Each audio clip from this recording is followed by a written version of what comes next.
विदर्भात सूर्य तळपायला सुरुवात झाली आहे.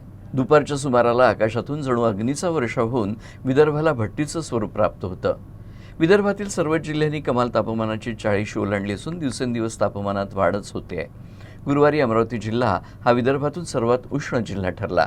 अमरावती इथं 44.4 अंश सेल्सिअस कमाल तापमानाची नोंद करण्यात आली. विदर्भासह मध्य भारतात उष्णतेची लाट सुरू झाली असून एप्रिल महिन्यातच सूर्यानं आपलं प्रखर रूप दाखवायला सुरुवात केली आहे. गुरुवारी विदर्भातील अमरावती इथं उष्णतेनं या वर्षीचे सर्व उच्चांक मोडले असून गुरुवारी कमाल पारा 44.4 अंश सेल्सिअसवर पोहोचला. केवळ अमरावतीच नाही तर अकोला आणि वर्धा इथंही तापमान 44 अंशांच्या पार जाऊन 44.3 अंश सेल्सिअसवर पोहोचलं. अकोला इथं कमाल तापमान 44.3 अंश सेल्सिअस, अमरावती जिल्ह्यात 44.4 अंश सेल्सिअस, भंडारा जिल्ह्यात 43 अंश सेल्सिअस कमाल तापमान नोंदवण्यात आलं.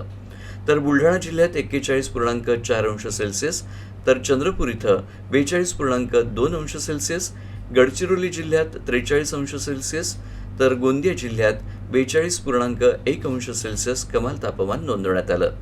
नागपूर जिल्ह्यात देखील सूर्य प्रखरतेनं तळपतोय. गुरुवारी 43.2 अंश सेल्सिअस कमाल तापमानाची नोंद करण्यात आली.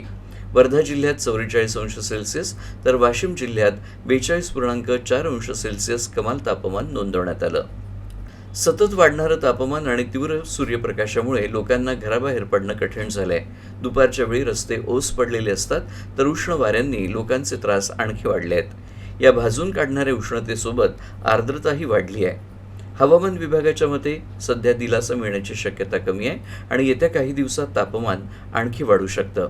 त्यामुळे नागरिकांनी योग्य ती काळजी घेऊन घराबाहेर पडावं असं आवाहन हवामान विभागानं केलं आहे.